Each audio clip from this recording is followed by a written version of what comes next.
that is why I suck as a wedding videographer slash photographer. What happens if your brother sees it? Well, then he'll know why his videos suck. Today I'm going to talk to you about the 5 reasons why I sucked as a wedding videographer and photographer in my very first wedding. Stick around to the end. I'm going to give you a bonus tip as well on how you're going to make it a little bit easier for that couple to trust you for your very first wedding shoot. Let's go ahead and get into mistake number 1 right now. All right, guys, welcome back. About a year ago, I decided to help my brother out and videotape his wedding. I got the equipment, so I thought, why not? Should be pretty easy, right? Well, boy, was I wrong. First off, I did an okay job taping the ceremony. That wasn't the worst part. I used my Sony a7 IV to establish a nice wide shot of the altar and him and his bride. And then I tried to use my Sony a7S III as the B camera. And that's where things were okay. But then I was trying to fix the audio and I noticed the audio mics that I attached to him and his bride, the audio wasn't picking things up very clearly. Now I was using my Zoom H6 recorder, field recorder, and it appears that what I did is I put the Zoom recorder too far away from the transmitters for the wireless audio that I was using. I'm going in and I'm recording the audio, and what I don't realize, the audio from his mic is pretty much the only mic that's working at this point, except for the giant speakers that the pastor, priest, whatever he was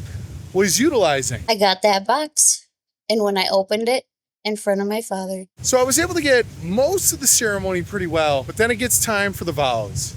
And this is when things get a little dicey. So the audio keeps cutting in and out, and unfortunately, I'm able to salvage his audio, but not hers. I will cherish our friendship. And love you today. I love you till death. Love you tomorrow. Love you tomorrow.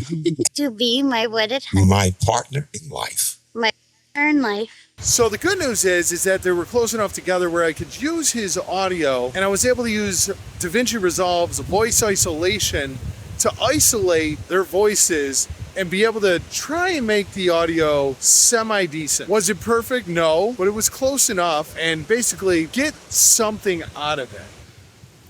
Solid as a rock. So anyway, I was able to use the audio from my brother's mic, and that salvaged things. But then we get to the actual reception area. Now, the reception area was done in a pavilion, and the audio was okay there. I'm going to hand the mic off to the pastor so that he can bless our food and bless the table. So even today, as we put our hands, everyone make some noise. Make some noise.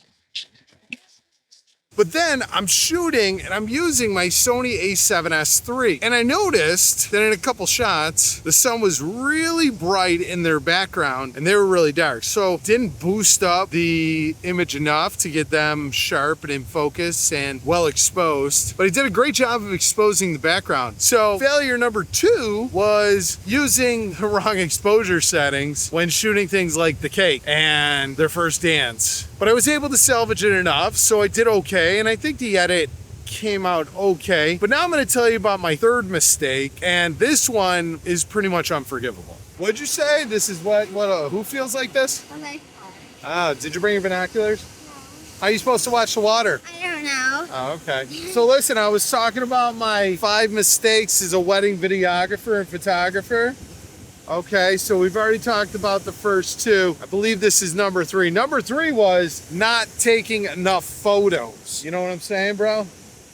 Sure. Yeah, so like when you promise somebody that you're gonna do their photos too, you gotta take a lot more photos. Fortunately, I only left with like maybe about 200 photos. Didn't do a great job. Oh, that is a lot of photos. I mean, it is a lot of photos, but when a lot of those photos are the same photos over and over and over again, that's where it becomes a problem, right? Uh-huh. Yeah. Is our stuff okay alone? Yeah, I think it's fine. That is why, number 3, why I suck as a wedding videographer slash photographer. Should we move on?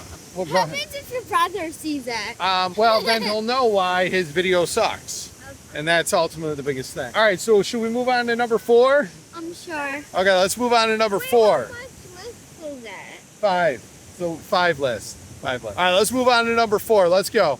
Not really a lifeguard on duty today, but that's okay. All right, so my fourth thing that I screwed up as a wedding videographer, photographer is when I'm at the reception, just not getting enough B-roll of what's going on at the reception. Got the first dance, did a great job there. Got the mother-son, I should say, and then the father-daughter dance. Got those fine, but the problem was is that I did a terrible job getting the other people that were there. Now, it was a small, intimate wedding, maybe only about 50 people, but didn't get a whole lot of shots of the people that were there. And to me, that's on me. That is total rookie mistake. If I get a chance to do another wedding, definitely gonna get a lot more footage, a lot more B-roll of what's happening, because what I did, not a great job. So before we get into my fifth and final one, if you're liking this video, go ahead and leave me a like, subscribe to see more, and then leave a comment down below. Have you ever shot a wedding before, and how did you do on your first one? Was it good, bad?